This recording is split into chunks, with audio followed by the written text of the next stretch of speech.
to a clinic that was like, so we can give you like one pill or we can give you a month of pills.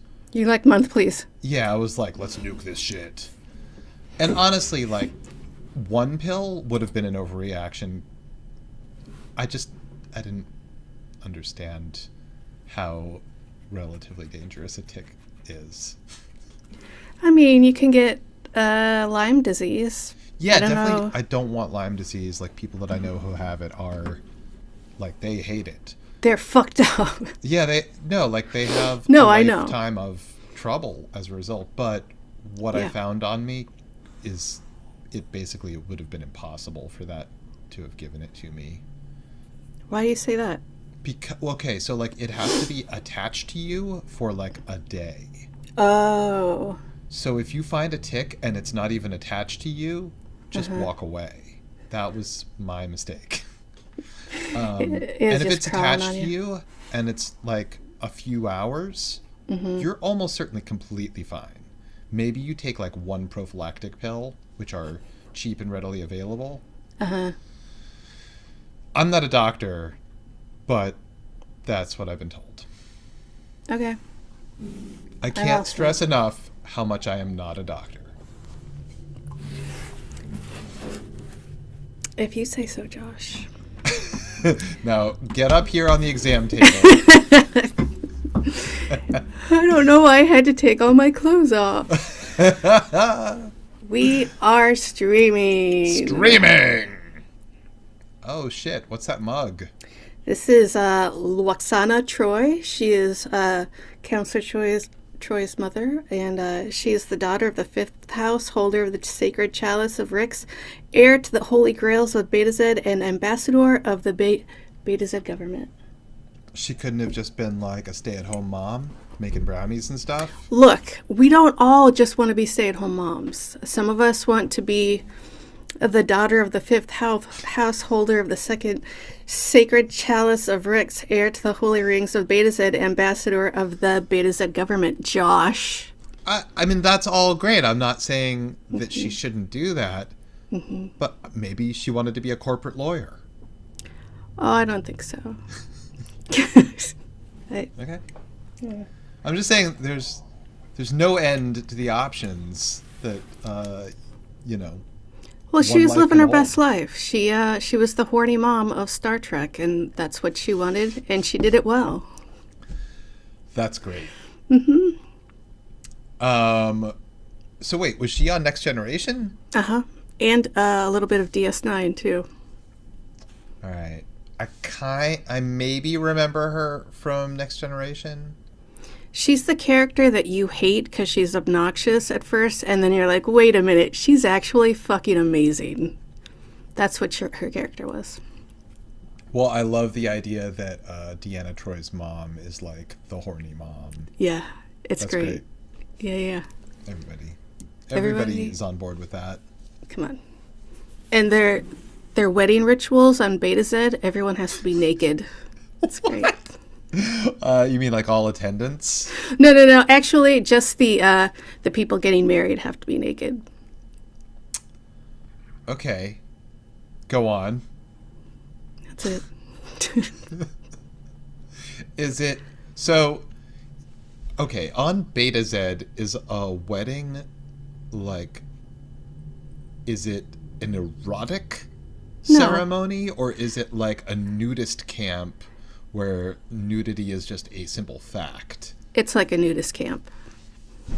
But I mean, You lost me. No longer interested. I mean, if you got Luoxana, it's gonna be erotic. Because come on. And she's naked, because she's about to she's about to get married. So. Oh, Mazel Tov. Yeah. As they say on Beta Z.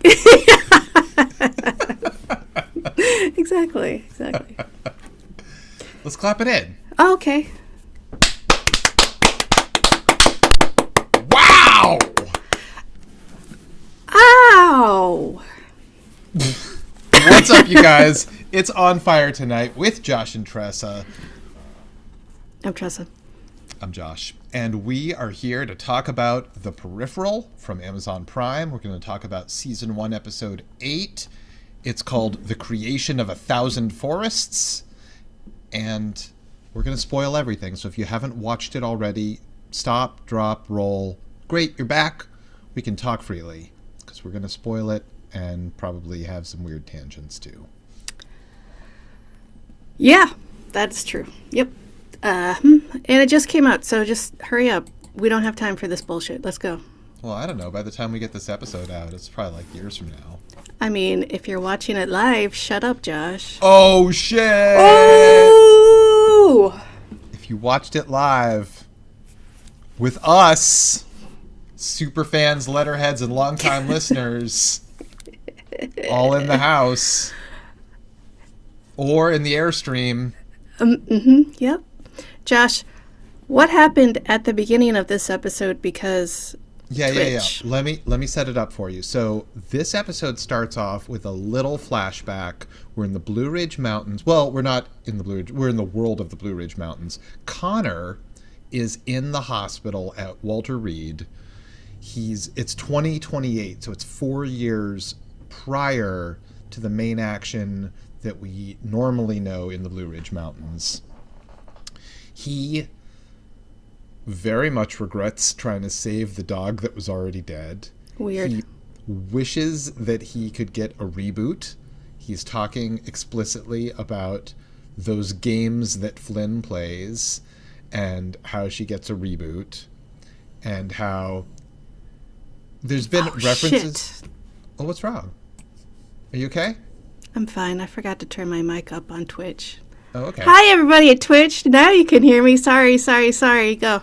Sorry, Twitch. Now you have to hear her also. Fuck you. So there's been reference earlier in the series that Connor plays a lot of chess. We've never seen it. Yeah, no. But it's been mentioned. Anyway, so he makes a chess reference. He's like, yeah, checkmate and you're done. Really like one of those reboots. There's no rebooting in this world. I'm glad you mentioned chess, because if you had said checkmate and not mentioned chess, I would have no idea what you're talking about. So quick credits and boom, we pick up with the action in the Blue Ridge Mountains where we left off last episode. It's raining. Tommy has just killed the sheriff and he's blasted Corbell Pickett with that sonic wave shocker gun. Yeah. That technology now backwards in time.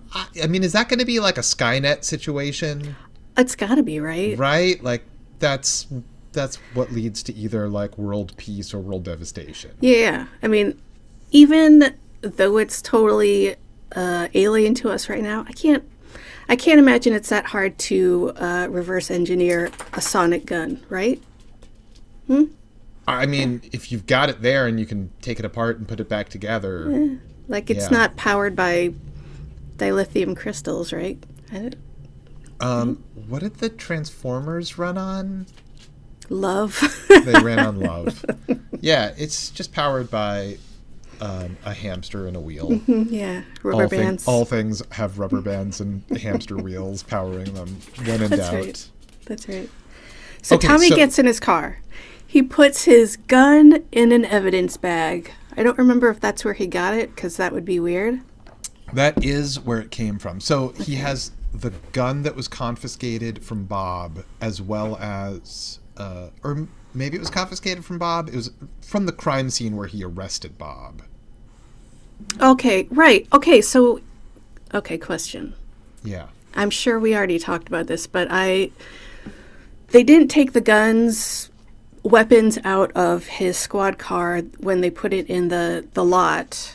They just left them there, but they bagged them for evidence. He bagged them for evidence. Okay, that's where I got lost. Okay. But then his car got run into by an invisible car driven by Corbell. Got it. Yep.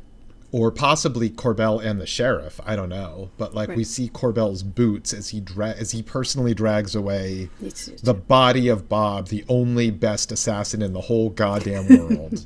That's right. And so he puts them back in his evidence bags. covers tracks. Yeah.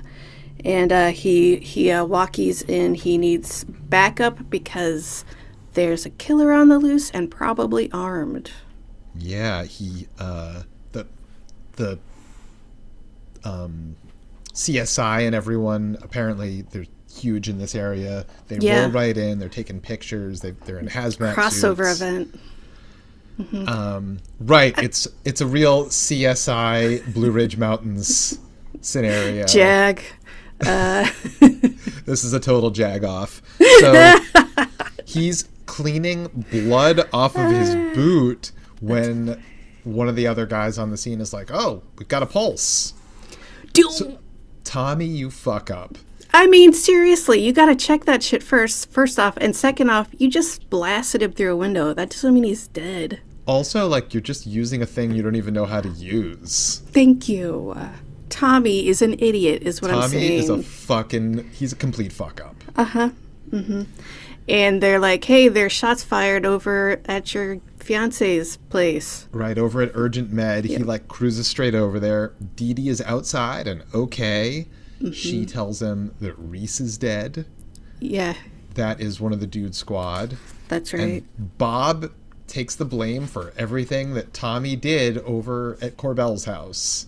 And he lies to his fiance in the process. I mean, like, what are you he murdered people, exactly. But also, she was like,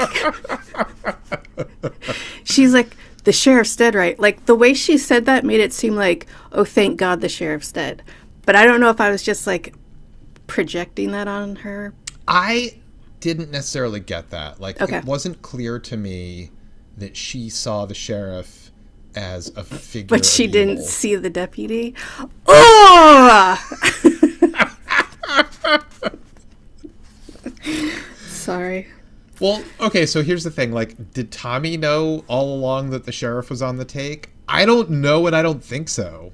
And so if he didn't know, I don't think his fiance knew either. She's got her own job to worry about. Right. I don't know. I feel like he knew. Or is he really just a fucking idiot? I think he's just so innocent. Like... Difference. Yeah, I mean... Okay, so if I understand correctly, and I could be totally wrong, he wasn't on the take, and he was never even approached to be on the take. Yes, agree. So, like, he knew that Corbell was the kingpin of crime all around town, but he might not have known that the police were his operatives. All right. Maybe. I mean, or maybe he just believed what he wanted to believe. Yeah. It's unclear how good he is at his job. It's unclear how good Tommy is at his job. It's unclear how smart he is, how capable he is. Like, we honestly don't know much about him other than he's engaged to Dee Dee and Flynn still harbors a 7th grade crush on him. That is correct. All the ladies love Tommy. LL Cool T, right? Ladies love Cool Tommy. And, like, whatever. He might have been the only game in town if, like, all the other guys in, like, the dude squad all went off to war in Texas, but Tommy, who's a cop, didn't go to the army for some reason, which seems strange. Yeah. Yeah. But because I don't know. Like, maybe flat feet. I don't know. They virtually farmed that town harvested that town of men for that war. You would think there's no one left except for women. Who knows? Anyway, back to London in the future. Right, where everybody's favorite chief inspector of the Metropolitan Police, Ainsley Lobier, wants to team up with Flynn and the dudes. That's right. She hopes to help them navigate against the coming jackpot in their timeline. Yeah, and she's like, what do you want? You need to help me? I can help you. What do you want? And Flynn's she's like, now's the time for you to tell me what your demands are if you have any. Yeah, she's like, cool. Save my fucking mom, you assholes. Yeah, my mission has been clear this whole time. It's to save my sick mom. And then Chief Inspector Ainsley Lobier of the Metropolitan Police doesn't answer right away, and her robot assistant Beatrice is like she's consulting the aunties. So it turns out that the technicals had already done everything that was possible to do on Flynn's mom's behalf. Mama Fisher has 23 days to live. Which, oh well, so Flynn's like, fuck you, I'm out. And she leaves her peripheral. Right, she bleeps out, and Burton bleeps out and follows her. She's crying, and he comforts her. Blah, blah, blah. Yeah, Tressa can't possibly process any of this emotional stuff. No. So then Flynn and Mama Fisher are having a talk on the porch in the evening. It's just real Cracker Barrel stuff. Oh, for sure. It's fucking hee-haw. I mean... People are sprouting up from corn stalks, telling jokes. Hilarious. Everyone's wearing overalls. Well, so this is like a real, like, get out of jail free type conversation for Flynn. Her mom is totally philosophical. She, like, wants Flynn to live her own life and says that she deserves more and better. Fair. And, Flynn... I mean, what else is she going to say? She's going to let me... She knows for a while that she's going to die. What's she going to be like? Please don't let me die, Flynn. If I die, it's all on your head. No, she's going to be like, you know what? It's fine. You can be who you need to be now and not babysit your entire family. Go live your life. Right. So that's what goes down. That's that conversation. You're welcome. We also learn that her father, who we don't know anything about, used to refer to her as a tiny acorn because he could sense the power of an oak tree inside of her. Gross. Yeah, and her mama is like, promise me you'll let that power grow. London. Dr. Charisse Newland. That's right. Is talking to Ash. And she's like, why'd you contact me? Ash knows where that information went that she is accusing everyone of stealing. Button, who's got the button? So she's like, yo, get this. It's in Flynn's brain. And Charisse is like, what? Then... So Ash is like, can you stop Lev? And also, like, So here's the thing. Ash fears what Lev and the Klept will do with all of that data stolen from the Research Institute. Correct. It would be all sorts of misery for the entire world. Horrible corruption, worse than you've ever seen. I mean, there's like 5 people alive, so who gives a shit? Right, there's 5 people alive, so like how much worse are things going to get? Right. Ash asks Dr. Charisse Newland, can you stop Leb Zuvov? And can you, like, stop the data from being harvested by the Klept? Charisse like, says sure. Yes, but at an unspeakable cost. That's exactly how she said it, too. Yeah, she's like, all right, what is that? What does that cost? Okay, so in a nutshell, she'll have to push up the jackpot in Flynn's timeline, like forcing it to happen. She's going to have to like lose all of the research that they've been working for decades to get from that stub. But like the risk of losing the data that could go free is like a greater hazard than whatever benefits they could get from that research. Right. And wait, let me notice. Mm-hmm. Yep. That's it. That's that. Right? I mean, like that's it in a nutshell. Yeah. But like, she's very vague about it. So it's like, oh, you got to push it up? Okay. All right. I mean, they, in their timeline, understand what the jackpot was. Right. You know, it's this confluence of disaster pandemic after and disaster. Nuclear After thing. disaster. Like Disaster. Yeah, what were all of them? There was a ton of shit. Yeah. Plague, blood plague,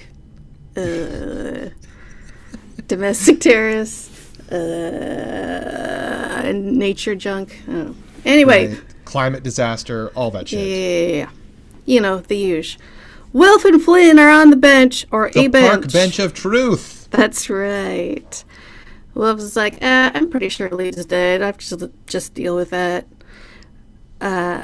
He says it just like that, Tressa. He does. Fucking heartless robot. He does. He's like, Leah's dead. It's fine. Whatever. Anyway. No. He is sad and contemplative. He always Monster. is. Yes, that's true. He starts talking about the olden days, about how he met Alita at the camp, and how she would tell him all the stuff that he told her about before they got to the camp, and he doesn't know what she's talking about. There's so much of, she told me this, and I don't know what she's talking about myself. Right, so specifically, he's trying to remember the home that Alita described to him from his own descriptions, including his family. Yeah. But all he remembers is life in the camps, and then after that, living in the ruins in the streets. And then they get adopted, and after a few years, they run away from their adopted family. And Alita claimed that they had lived in a paradise, and that all of the problems came with opposable thumbs and evolution and tools. She's like the original Neoprince. Yeah, for sure. She was like, remember when we were sloths? That was dope as fuck. So she like had a symbol for them of a 4-fingered hand with no thumb. That's the world she wishes for. Yeah. Come on. Alita, you had me, you lost me. You had me, you lost me, you had me again, and you lost me again. Wilf wants to tell Flynn all this junk, and he's like, sorry, can't. Everyone's listening. And she's like, right. oh. Specifically, Chief Inspector Ainsley Lobier of the Metropolitan Police could be listening at any time. Yes, thank you, Josh. That is a power that Chief Inspector Ainsley Lobier of the Metropolitan Police has. Yes, that's correct, Josh. Thank you. And Flint's like, hey, I got a great idea. Let's link up again, because... Do you remember that totally erotic thing that we did one time? Let's totally fucking do that again, because it was awesome. And he's like, I don't know, why do you want to do that? And she's like, oh, no reason. I just thought that maybe we could probably do that or something. Whatever, it's fine. So they do. So, yeah, the private conversation in this case is they link. She will ask him questions and then just feel his feelings in response to those questions, so that he doesn't have to say out loud and be heard. So she runs down a list to ask him, how do you feel about this person? How do you feel about this person? How do you feel about this person? And we see a shot of each of them, but we honestly have to read into what he thinks about each of them. There's Chief Inspector Ainsley Lobier of the Metropolitan Police. There's Lev Zuboff of the Klept. There's Alita of his childhood. And then Flynn Fisher. She asks about Flynn Fisher, a.k.a. me, baby. And his flashback's like, yeah, so to translate that from Tressa speak is they're totally making out. Letterheads, and then, yeah, Letterheads, longtime listeners and super fans all know that is code for kissing and smooching. Gross. You made it gross. And then, guess what? Wilf Netherton turns the tables and says, hey, Flynn Fisher, what do you think of Wilf Netherton? And then once again, we see... The old switcheroo.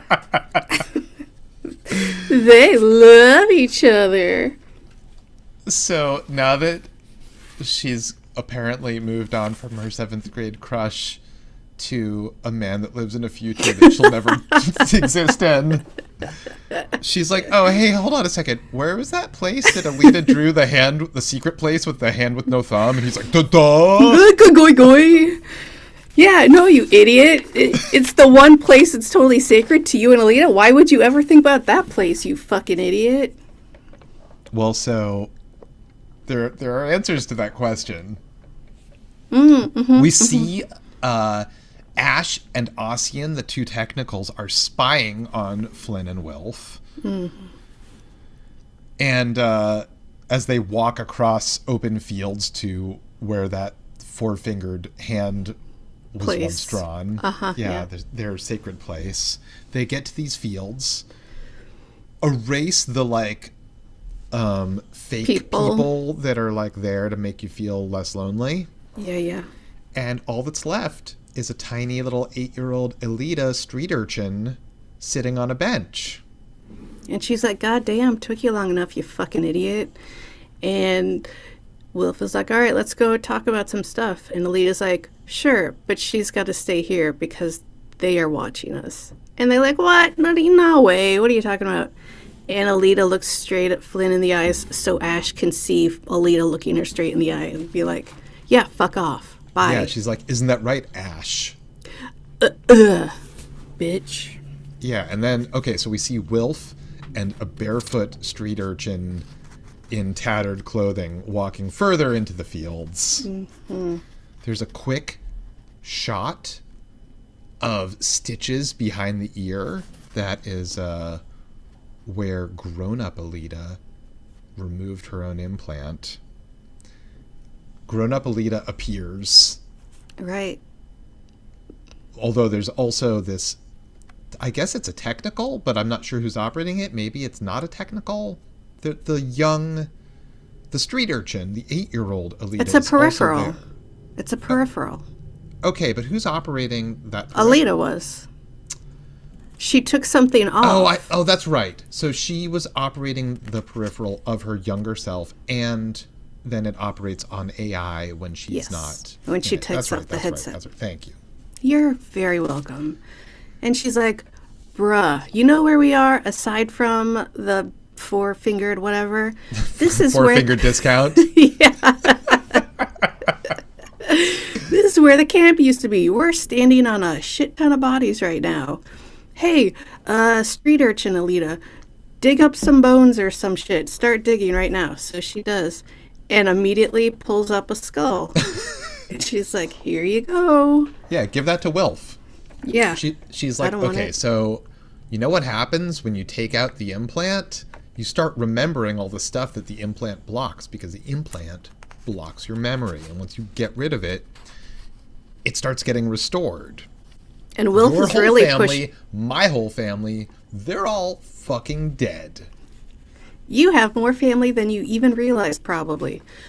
But Wilf is really pushing back on this. Like, why would she lie? I mean, I don't know. She probably has reasons why she would lie, but why are you pushing back so hard? You've been wanting to see Alita forever, and she's telling you what you need to hear. And she's like, you would remember this too if you would just free yourself. Yeah. Free your mind, and your ass will follow. That's right. And the reason they are blocking everybody's memories with these chips, they're telling everybody it's for immunity reasons. But actually, it's so they will suppress their memories because the Klept are responsible for all of the death, or at least a huge majority of it. Yeah, the Klept wiped out all of the camps because they were afraid of contagion from the blood plague. So they just fucking murdered millions of people. Right. And, so they want to make sure the 5 people that are still alive do not remember that.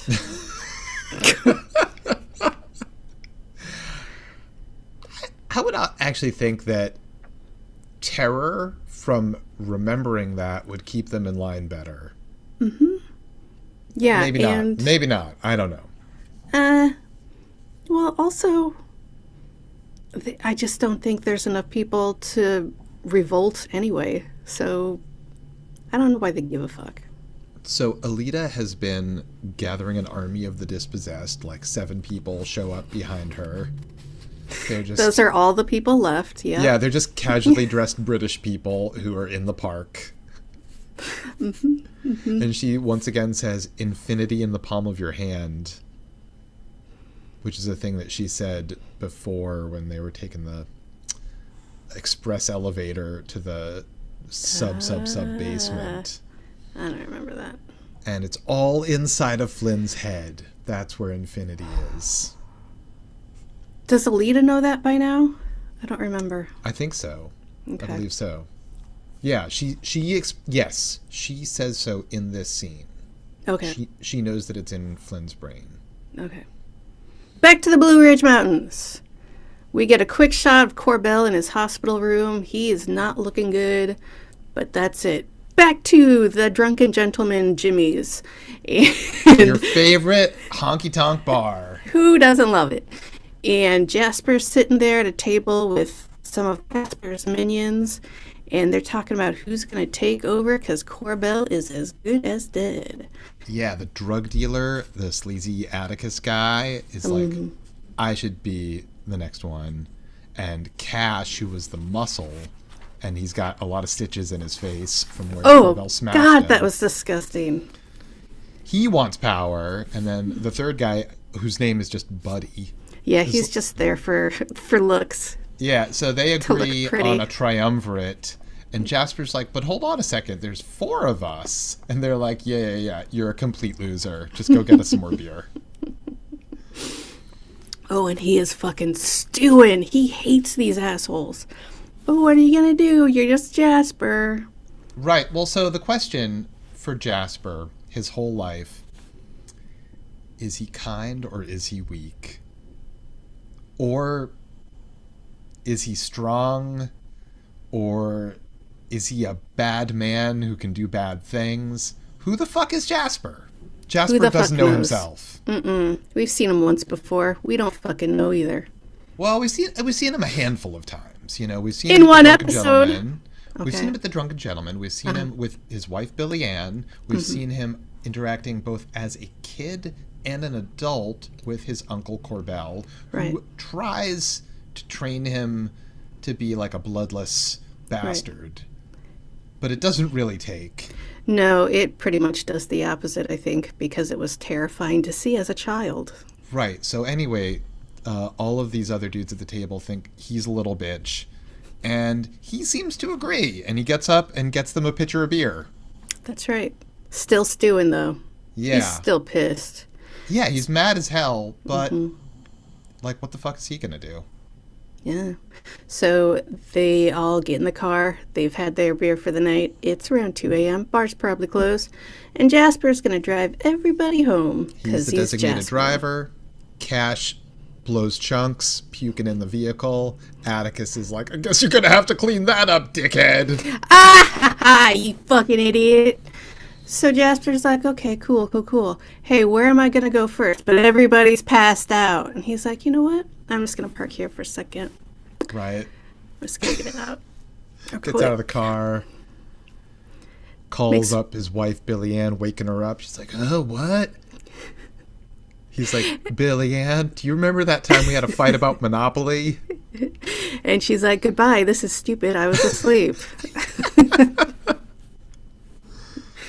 And he's like, I was letting everybody win because I felt bad that I was winning. And then Burton yelled at me because he said I was a pussy or whatever. No. Burton came from behind and ended up winning the game. And because Billy Ann, he let him. No. Burton didn't yell at him. Oh. Billy Ann was like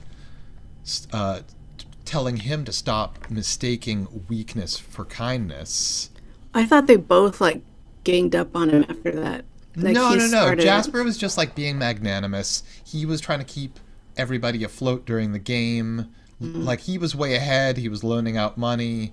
And then ultimately he lost because life's unfair and so is Monopoly. That's right. And he's like, you know, he really took that lesson to heart when Billie Ann yelled at him after he lost the game. Right. And she's like, no. I married you because you're kind. I just wanted you to win the game because you deserve a win. Like, Yeah. don't read quite that much into it, my dude. And he was like, oh, fuck, shit. I was about to murder 3 people. Hold on a second. I'll see you at home. I'm gonna go wake up those guys in the car that I locked the car doors in on a train track, and now I'm gonna go save them. But oops, here comes a train, and everyone's gonna die, and they did.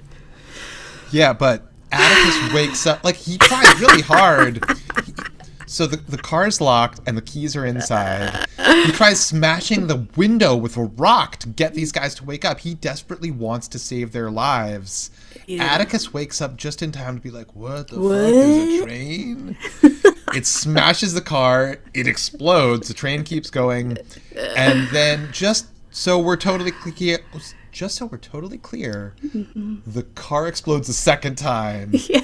There's absolutely no way those guys are alive now. Jasper's like, oh, I'm sure it's fine. I'll go help them right now. Explosion. Okay. All right. So then we see Flynn on a bike. She meets Tommy in the road. And he's like, hey, let me ask you a question. I know you've been keeping secrets. Cool. But Homeland Security has been on my ass. And they're telling me that there's some shit going down at the silo. Some, what's it called? Domestic terrorists. You know anything about that? And she's like, no, what? That's crazy. I gotta go, bye. And who did she go tell about that? Oh, she's like, hey, get my headset ready. Get my headset ready. I gotta have a conversation real quick. Yeah, she calls Macon, who's like the top of the 2 super nerds, who we thought were the super idiots. Yeah. But they're hackers. Right, they're extreme hackers. Of future tech, Right, so that scene with Tommy, just in the middle of the street, is like laying some groundwork that, you know, clearly Dr. Charisse Newland of the Research Institute has done something to have domestic terrorists try to fuck with these missile silos, and that's what's now threatening to play out. And Tommy thinks maybe Flynn and her family have some link to that because all this crazy shit has been happening around her and them. Right. I mean, that's a decent deduction. I mean, it's something. It's also just super expository. Yeah, that too. We're back in London, 2099. That's right. She sees Ash, and she's like, yo, where will that? Flynn. Sorry, yeah, Flynn. Well, shut up. And there's a lot of people in the show. I know, but Flynn was just about to go to London, so blah, blah, blah, whatever. And Ash was like, I don't know why. What do you need, you stupid idiot? Peripheral. And Flynn's like, I'm pretty sure Charisse is gonna blow some shit up in my hometown and blow up my stub or something, so I need to talk to Wilf. And Ash she just goes Ash, and because she's like, oh fuck, I didn't know that was actually good. Don't look at me like that. She knew something bad was gonna happen, but I don't think that she knew how bad and how close it was gonna happen to Flynn or something. Yeah, it's very strange because Ash has set Dr. Charisse Newland of the Research Institute on a course to get to recover or destroy that data so that the Klept can't use it. Right. Dr. Charisse Newland of the Research Institute clearly states she's going to have to move up the jackpot, a.k.a. the bean pot, a.k.a. the jack bean. Okay. So anyway, like, I don't know how Ash could have any question about what that means, No, but she looked like she was like, whoa, whoa, whoa, what? In her head. So Flynn is like, listen, I have this data in my brain, and you just told someone who wants to nuke my entire state to keep it from getting into the wrong hands. And Ash is like, she doesn't say I'm sorry, but she looks like, my bad. Yeah, she looks like this doesn't really work out as well as I had hoped it would. Yeah, but at least I'm cool. I'm safe, so it's fine. But at least I'm dressed like the Matrix. That's right. Oh, and then the very best line of this whole fucking series, Ash says to Flynn, "Where are you going?" And Flynn says, "I'm going to win." I wrote that down too and did not know what it said because my handwriting's terrible. It's like, come on. Anyway. Yeah, Flynn, it's a totally badass moment. Yeah. Flynn meets with Connor in their peripherals in the warehouse. Yeah, it's just a burnt out warehouse, and that's what the real London looks like. She's like, look, we need to talk without being heard. And here's what's going down. So apparently they can do that, and I'm not sure how or why. I mean, I guess that... I thought that they're under observation by everyone all the time. The fucking cops are watching them. Right. The super hackers in the future are watching them. Possibly the hacker guys back in the Blue Ridge Mountains can see. I don't know. For sure. I mean, they're robots. They are basically always linked up to something. There's no way they could ever have any privacy as peripherals, right? Well, so that is a strange and unclear moment. But the point of this scene is that Flynn tells Connor her super plan, which is to open a new stub. Right. I cannot tell you how fucking lost I was getting this portion of the episode. Right. So Flynn is like, okay, they're going to try to nuke our world. Maybe we can take all of our shit to another new world by having a new tangent timeline. She pitches this idea to Chief Inspector Ainsley Lobier of the Metropolitan Police, your favorite constabular representative. Mm-hmm. Chief Inspector Ainsley Lobier of the Metropolitan Police confirms that she does not have the power to sever the connection to Flynn's stub, but does know how to open a new stub. She couldn't do it because it would be an open declaration of war. But I know some things. Oh, like what? For example, the Research Institute has stub portals guarded by super strong peripherals. Well, they're peripherals. Right. I mean, I guess, like, why make a weak peripheral? Yeah, I think they're probably like the Flynn kind of peripheral that's super, like, army guy, and then there's, like, a friend peripheral who just, like, can clean and be a sex robot. Right. Do some cleaning and some sexing. Yes, ma'am. So she's like, okay, I'm going to go to that place and do a thing. And she goes to where there's supposed to be one of these portals to open a new stub. Is that what she's trying to do? Yeah, that's exactly right. So she goes and she's like outside of like a grand cathedral. Yeah. And she says, I have arrived, and nothing happens. Nope. And that's supposed to be the open sesame for her in this world. Yeah.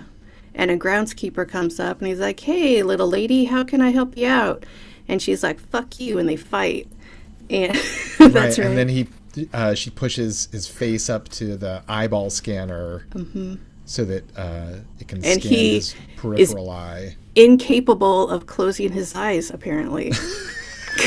She would have just ripped. Why didn't they have a scene where she rips the eyelid off? Dude, that would have been dope. It's not even a real body. It's a peripheral body. Right. It just would have been some latex or something. Yeah, it would have been fun to see. Well, season 2, guys, work on it. Come on. She picks up a watch inside there. There's a ticking pocket watch, an ornate little gold timepiece. And when she does this, like, a wall the disappears. tapestry dissolves. Tapestry, yeah. To reveal more peripheral guards. That's right, Josh. And you know what it's time for, Josh? It's a fight in the church basement, goddammit, with medieval armor and armory. Let's go! So that's what happens. Big fight scene. Bing, bang, boom. Flynn kicks everybody's ass. And she puts her watch down and on this thing. Yeah, there's like a computer screen table thing that shows like timelines. Stuff. Yeah. Stuff. Possibilities. So Dr. Charisse Newland communicates directly to her through one of the peripherals that she just fought. Yeah. And Flynn is like, well, I'm going to create my own new continuum, and you're not going to be able to follow me because I'm destroying all ways to track the coordinates. And she smashes the pocket watch in her hand. What? Take that, Charisse. And Charisse freaks out. Yeah, her face withers. Yes. Like an old apple on a...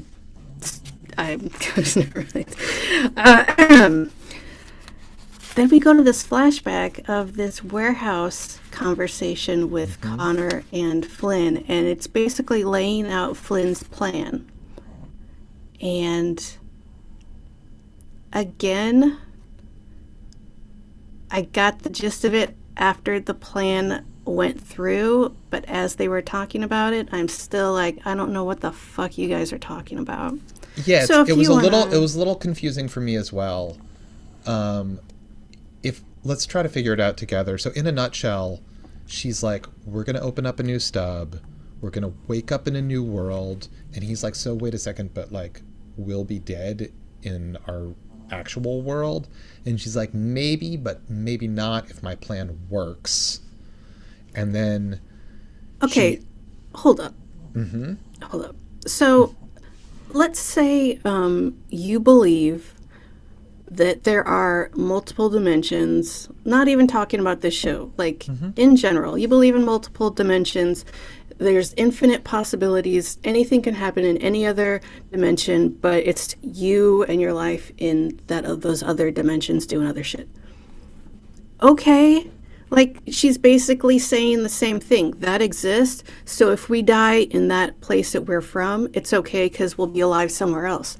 Okay, like, yeah, of course. Yeah, I'm not really clear on what her plan is to transport their living consciousnesses to... There was no plan. That's why it made no sense. It was just like, we're going to die over there, but it's fine because like our consciousness will be somewhere else, but it won't be. There's no plan to do that. You're just going to assume that you're going to transport there. And it made no fucking sense. I think she has more plan, but I don't think she's... Okay, I think that she has more of a plan, but she has not articulated it to us in a way that makes sense to me. It's like, if I may, it reminds me of the transporters. There's a huge debate where the transporters don't actually take you somewhere in Star Trek. They gather your memories and your cells, your DNA and everything. It collects all that information, basically murders you, and then puts you back together in a new place with your old memories and everything else. So you're dead now, but you're back together with new cells and everything else in this other place. So that's what it fucking sounds like. They're just like, okay, I'm just going to die now for a second, and then I'll be back alive somewhere else, but none of that makes sense to me. And I don't like it. I think the, so in the Star Trek analogy, I think it's a little bit different because, like, if transporter technology works in that particular way and it's like good technology and effective and you don't have a Brundlefly situation, nice. Then the same you is recreated. I mean, I guess it's like, you know, if you replace every board of a ship, is it the same ship? Right, but this ship doesn't have a consciousness is the thing. Well, my ship does. Oh my god, that's dope. It's the good ship Lollipop. Oh, that's nice. Is it delicious? It's a nice day at the candy shop. So wait, here's the thing, right? Like,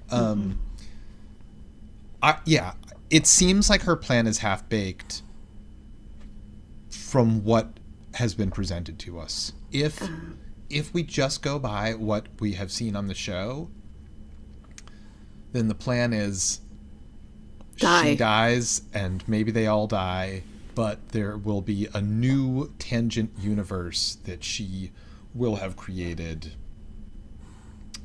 that I guess the Research Institute won't be able to access, but I'm not 100% clear on why. Yeah, I mean, I understand why they wouldn't be able to access the new stub, but I mean, it's fine, whatever. I'm getting too caught up in No, whatever, I mean, I would like some answers too.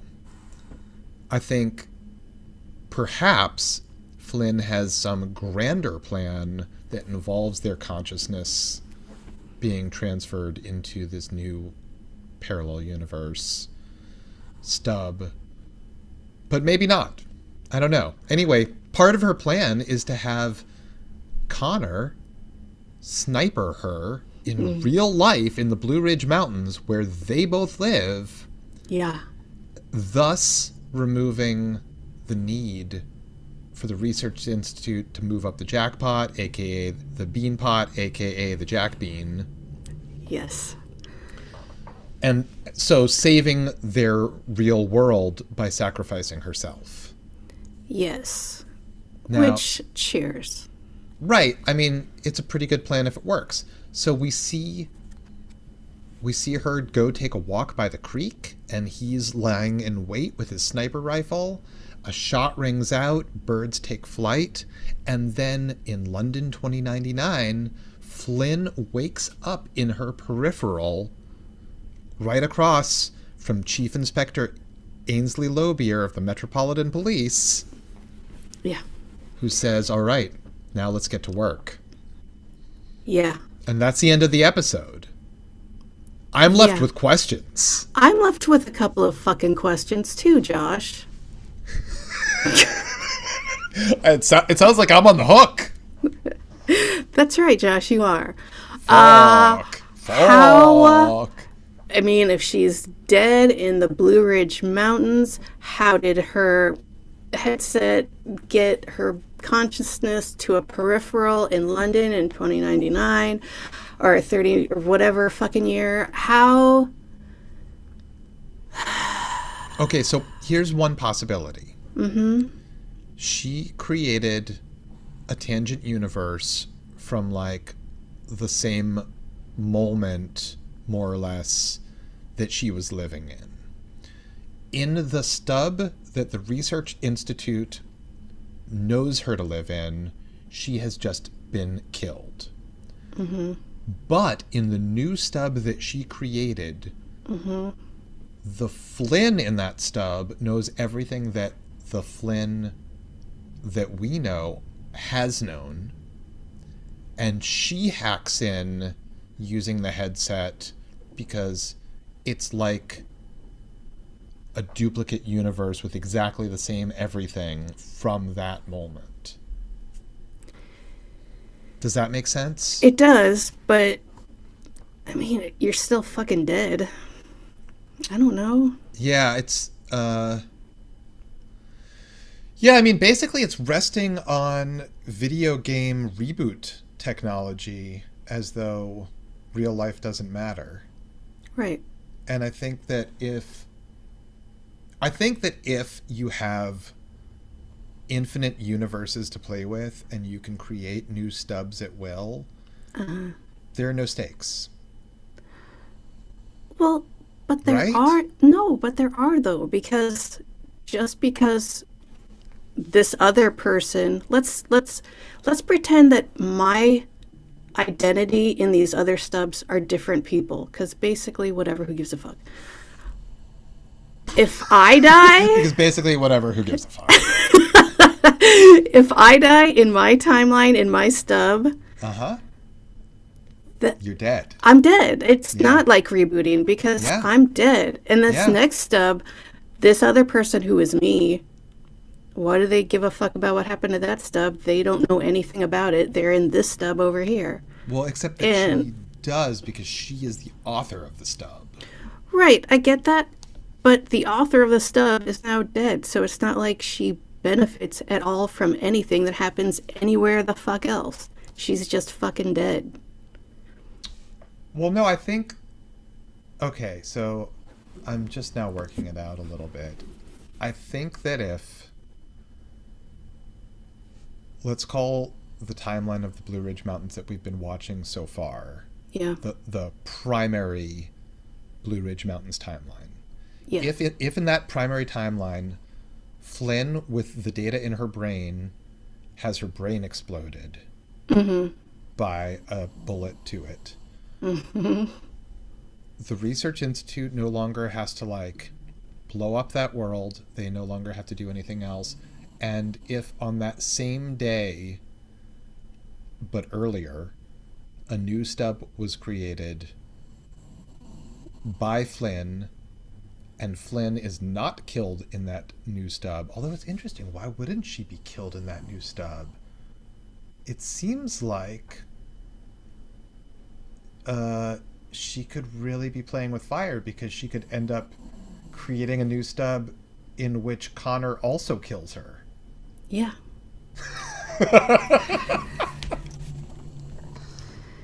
So I guess choose your coordinates very carefully. Everything about this new plan.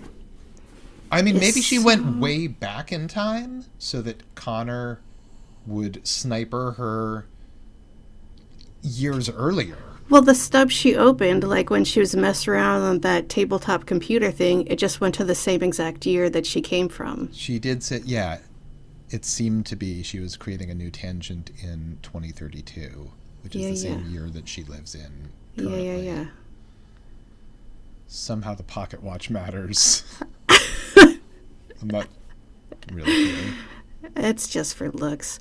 I mean, just on purely selfish reasoning, just pretend she has no friends or family. Mm-hmm. She just committed suicide for no reason. That's all I'm saying. I'm starting to kind of lose interest in you. Would you please shut up, Tressa? No, I'm kind of starting to lose interest in, like, saving this world versus saving that world versus whatever, because, like, are we going to save all of these worlds? None of these worlds? Are some worlds, like, sacrificable? Mostly, I just want, like, a spin-off with Chief Inspector Ainsley Lobier of the Metropolitan Police. And who's her buddy in this cop picture? I mean, Flynn's pretty badass, so I guess the two of them. Not Charisse Newland of the... Dr. Charisse Newland of the Research Institute? Yeah. Oh my god, that would be an amazing buddy movie. Are you kidding me? Oh, wait, what about, who was Alita's ex-girlfriend that got killed by wasps or hornets or whatever? Grace? Was that her name? Gracie? I think it was Grace. Yeah. Maybe her. What about her? Snore, that's why. Okay. How about, I mean, Connor is a total badass. Oh, yeah. I want to watch anything with Connor in it. He's fucking great. Okay, so Ainsley Lobier and Connor go off and have adventures together. Or maybe they're roommates. Well, I was going to say they could jump from stub to stub, trying to find the... He's mostly stubs. Oh, rude. That is rude. That is rude. Trying to make right what once went wrong, hoping that the next jump to the stub will be the jump stub home. So it's a quantum leap what? Never heard of it. Type thing? What? I don't know what you're talking about. Yeah, like that. Woo! Yeah, we just need Scott Bakula. Scott Dracula. Oh, that was okay. Sorry. Never mind. What's up? Just remembering a Zoom call I saw on television once that was very funny. With Scott Dracula. It's Scott Bakula, actually, but yeah. Mm-hmm. Uh-huh. Mm-hmm. Mm-hmm. Okay. Hey, unrelated. You should watch the new season of What We Do in the Shadows. It's pretty good. Oh my God, yeah. Mm-hmm.